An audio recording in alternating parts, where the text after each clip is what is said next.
Om Namo Bhagavate Vasudevaya. Hare Krishna. Today we'll be discussing Bhagavad Gita as it is, chapter 5, text 6. Sannyasastu mahabaho dukkhamaptum ayogataha yoga yukto munir brahma nachirena dhigacchati. So Krishna, in this chapter, he has explained that Bhakti Yoga is better than Sannyasa. And in the previous two verses, he also explained one who properly takes to this path of Sannyasa or Sankhya, if they come to the right understanding that Krishna is the ultimate cause and starts to serve him, so that also can take them back to Godhead. But without culminating in that idea, Sannyasa is going to be causing distress. So that is what Krishna is saying here. Sannyasastu mahabaho, O Arjuna, sannyasastu dukkham aptum. It will cause distress if it is ayogataha, if it is not coming to the point of bhakti yoga. If it does not conclude that Krishna is the cause of all causes and does not start serving him. So sannyasastu dukkham aptum ayogataha. Whereas a yoga yukta, a person who is properly engaged in devotional service, a munihi, brahma nachirena adhigacchati. Chiram means for a very long time. So without having to wait for a long time, nachirena adhigacchati, brahma adhigacchati. Brahman means the Parabrahman, Krishna, which includes the Brahman, the impersonal effulgence. A yoga yukta, a devotee who is a muni, who is considered a muni, can attain the ultimate goal of going back to Godhead, not waiting for a very long time. Whereas a sannyasi, if he does not engage in bhakti yoga, the result will be distress. So Prabhupada explains in the purport, there are two kinds of sannyasis. A Mayavadi sannyasi and a Vaishnava sannyasi. The Mayavadi sannyasi is engaged in the study of Sankhya philosophy, whereas Vaishnava sannyasi is engaged in the study of Bhagavatam philosophy. So Bhagavatam philosophy is the natural commentary on the Vedanta Sutra. So Vyasadeva has written the volumes of Vedic literature, the four Vedas and Puranas, Upanishads, Itihasas, and finally he summarized all of them in terms of sutras or principles. Principles are like capsules, like a tablet capsule which contains a lot of chemicals, power packed within a small capsule, and you take and it goes and unpacks it and expands it. So like that, the sutra contains a lot of information packed. So like that, he gave this Vedanta Sutra as the summary of everything. Athato Brahma Jignasa Janmadyasya Yataha. So like that. And in order to further explain them, he explained them in Srimad Bhagavatam. So if you study Srimad Bhagavatam, it is nothing but the natural commentary of Vedanta Sutra. So author only gave the Vedanta Sutra, the author Vyasadeva only gave Bhagavatam, which is the commentary. So it is very nice, safe and secure to study Srimad Bhagavatam. Whereas the Mayavadis, they have their own commentary called Shariraka Bhashya, given by Shankaracharya, which is full of interpretations. Like in Chaitanya Charitamrita, Sarvabhauma Bhattacharya tried to explain Shariraka Bhashya to Chaitanya Mahaprabhu for 7 days. And Chaitanya Mahaprabhu just sat hearing all 7 days without uttering a single word. And when Sarvabhauma Bhattacharya asked him, "Why are you not saying anything? You either know everything or you are not knowing everything, anything that I said." And Chaitanya Mahaprabhu said, "I can clearly understand everything mentioned in the Vedanta Sutras, but your explanation is clouding them by your interpretation."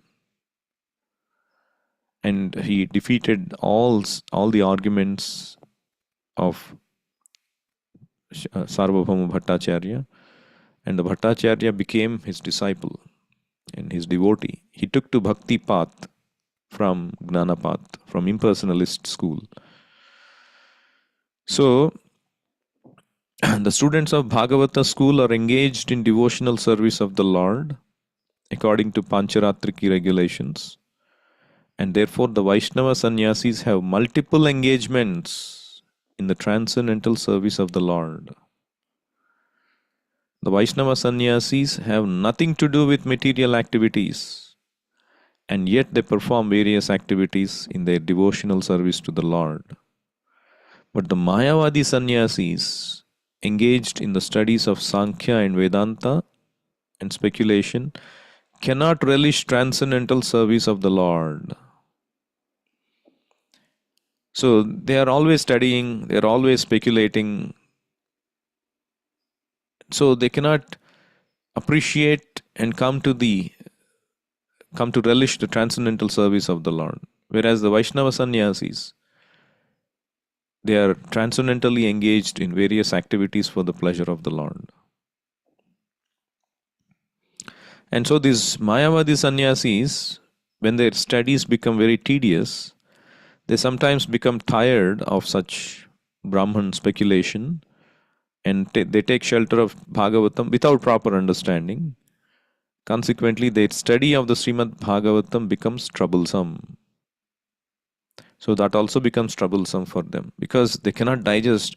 Bhagavatam is full of transcendental descriptions of the personality of Godhead and his pastimes and various devotional services done by his pure devotees. And so the Mayavadis, on one hand, they took to the study, but they cannot appreciate and relish because it's full of personal descriptions of the Lord. But for them, absolute truth is impersonal. So it's a contradiction. So the life becomes very troublesome. Dukkham aptum ayogataha. That's what Krishna says. So just speculation, knowledge alone without the mercy of the Lord is not going to be helpful. So there, Prabhupada used to tell a story about this man who was very knowledgeable and he had become a sculptor, great sculptor by dint of his advanced knowledge and practice. He became a sculptor. So, and this sculptor, what happened was his death was nearing by. And astrologer told him that he would die within few years. And he exactly told within this month he will die in that year. And so he wanted to outsmart that destiny, God's decision to take his life. So instead of spending the rest of his precious life in the service of the Lord, making his life perfect and becoming Krishna conscious, he took shelter of his knowledge. He was thinking how to avoid death. And then he figured out that Yamaraj will come and take him away at the time of death. So he said, I'll confuse him. I'll make 10 statues of myself, perfectly resembling me in every way. And so he made all these 10 statues, perfect statues. And on the day he was destined to die, he stood among those statues, like one of those statues. So as the astrologer predicted, the time of death arrived, Yamaraj came to take him, and Yamaraj was very confused. his trick started to work. He found it very hard to differentiate the real person, sculptor, from his statues. And he was thinking what to do now. But Yamaraj is a devotee. He was meditating on the Lord, and the Lord gave him an idea. So Yamaraj said loudly, "Oh, this one of these statues is defective. Not all of them are equally perfect and same. Whoever has done this has not done this a real good job." And then this sculptor, after all, he had this ego of being a great sculptor, so he became very arrogant, and he jumped out and shouted, "Who is a better sculptor than me to say that one of my statues is defective? All of them are perfect replicas of myself." And then he realized his mistake. Oh my God, what have I done? And Yamaraj happily took him. Even though he tried to resist, he cried, he tried to hang on to his beloved statues and his possessions, but nothing could help him to stay back.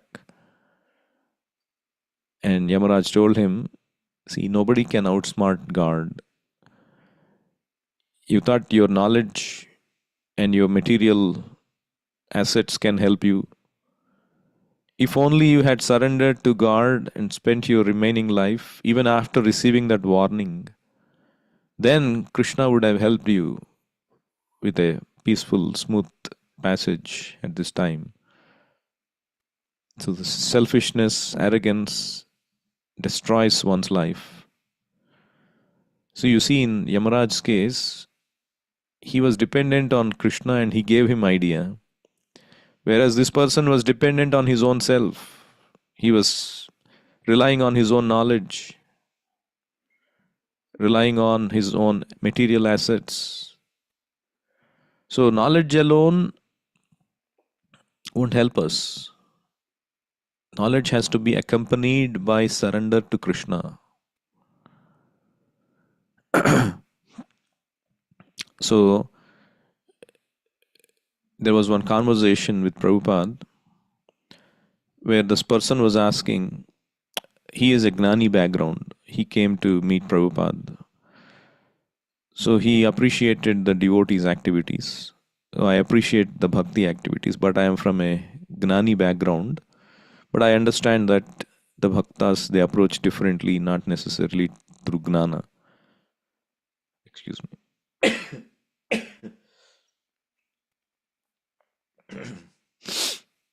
And then Prabhupada corrected him.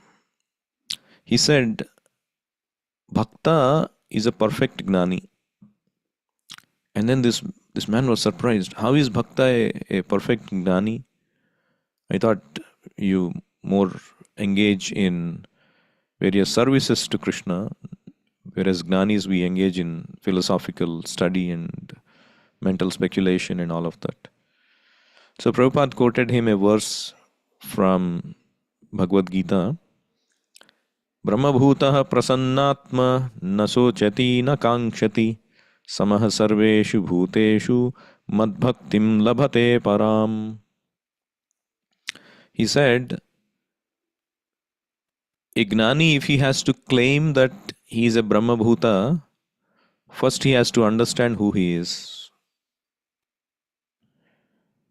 If I ask you who you are, and I have asked many people, many scholars, many Gnanis, they cannot even tell who they are. They will say, I'm a Brahmana, I'm an Indian, or I'm a Muslim, or I'm a Hindu, I'm black, or I'm white. That means they have not even come to the right understanding of who they are. How can they be Gnanis? How can they be philosophers?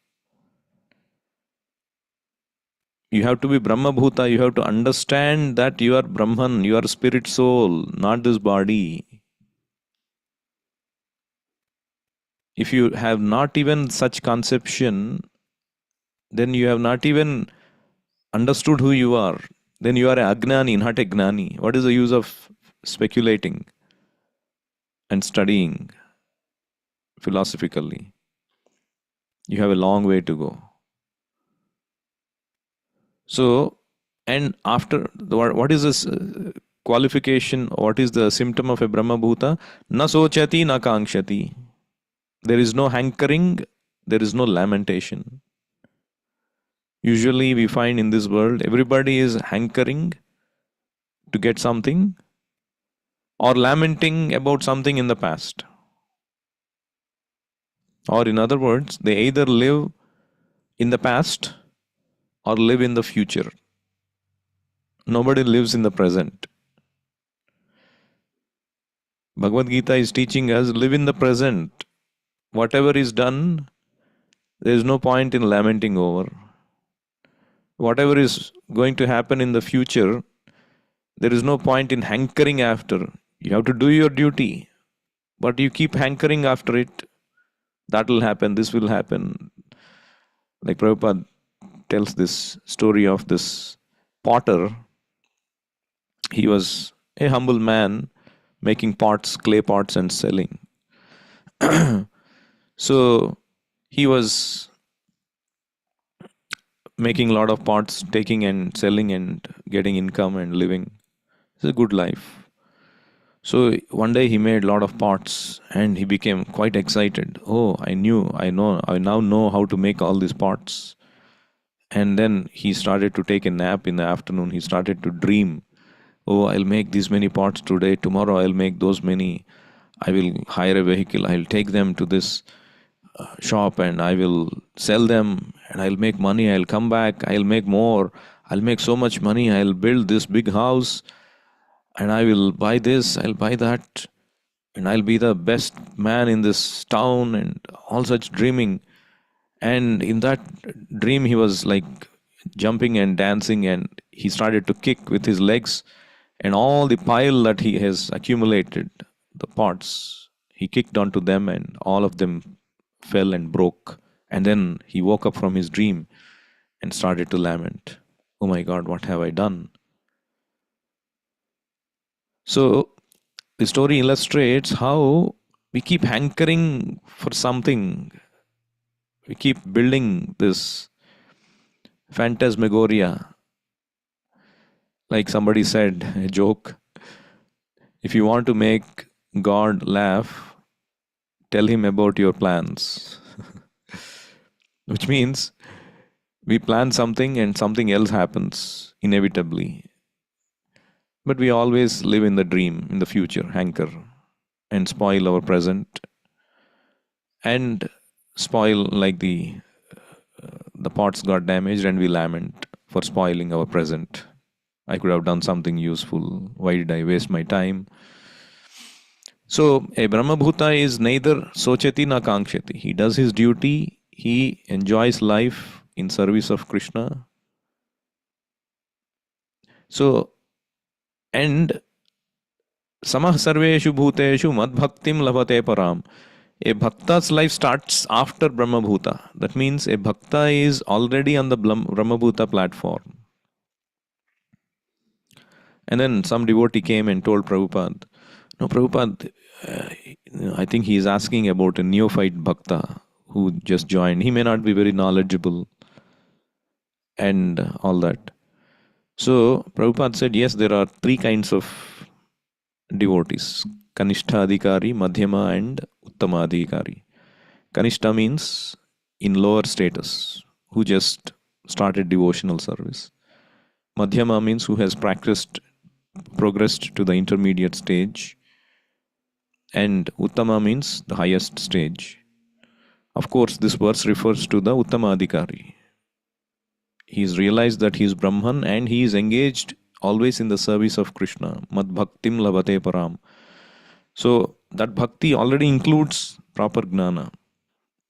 But even a Kanishta Adhikari, just by surrendering to Krishna and engaging devotional service as prescribed by the spiritual master, he already crosses all the best of yogis, because the best of yogis, in order to realize their Brahmabhuta state and realize that they are part and parcel of Krishna, it takes many lifetimes.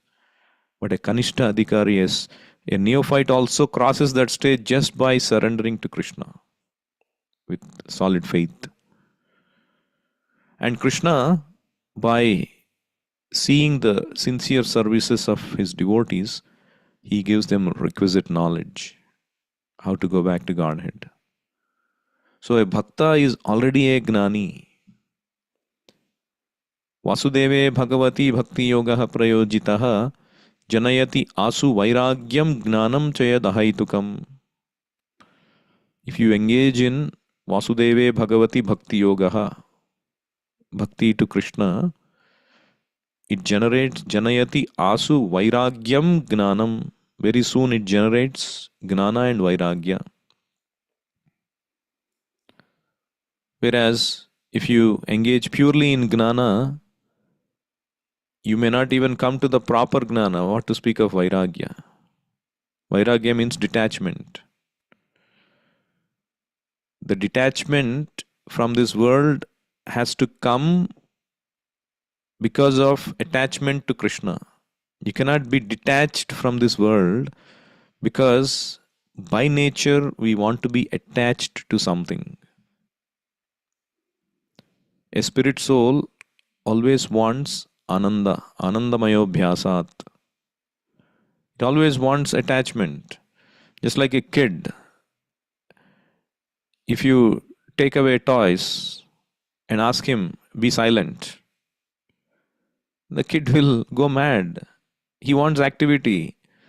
Rather, you give him some constructive activity. You do this work, you solve this puzzle, you go construct these Legos instead of just running around and making noise. So you're making him detached from a wrong activity by making him attached to a meaningful activity. You cannot remain idle. Nahi kaschit kshanamapi jatu tishtati akarmakrit. That is the quality of a soul Krishna mentions in 3rd chapter. Even for a moment we cannot remain idle. So when you get attached to Krishna, automatically that detachment from Maya comes. If you are full with good food, then you no more hanker for bad food. Bhakti pareshanubhavo viraktiranyatra syat jaihatrika ekakalaha prapadyamanasya yadhashnatah syuhu tushtihi pushtihi kshudapayonughasam. Sometimes people ask, what is the sign that I am advancing in bhakti? The sign is that bhakti para ishanubhavo. By rendering bhakti, you are experiencing Krishna, you are touching Krishna. Like when you are chanting Hare Krishna, you are hearing Krishna, which means you are touching and associating Krishna. And as a result, viraktir anyatra syat. You start to develop detachment for anything other than Krishna. You don't like to hear mundane things. You don't like to participate in mundane discussions. You don't like to enjoy mundane things. That is called viraktir anyatra syat. And Bhagavatam gives this example that a hungry man, when you give him good food, prapadyamanasya yadhashnatah syuhu tushtihi pushtihi kshudapayonugasam. He is becoming tushti, he is becoming satisfied by eating it. He is becoming energized, pushtihi, and his hunger is getting removed. All three things are happening. So, we all have hankering for engaging in something, or eating some food. But when you eat good food, when you consume Krishna consciousness, your hankering for other things reduces. That is a sign of your progress. Nobody has to certify. Whereas a sannyasi without Krishna consciousness, a Mayavadi sannyasi, he is asked to detach himself, develop vairagya by not cultivating attachment to anything. And eventually he has to fall down. Aruhya kruchrena param padam tataha patanti adhonadruta yushmadangrayaha. You have seen many examples in scriptures. Vishwamitra, after so many austerities, just by hearing the ankle bells of Menaka, he fell down. Shaubhari Muni, going deep in the water, just by looking at two fish copulating, he fell down. So, like this, there are a lot of dangers. But for a devotee, Yoga Yukto Munir Brahma Nachirena Adhigachati. His engagement is happy engagement, and Nachirena, not very long time, he will go back to Godhead. I'll stop here. Anyone has any questions or comments?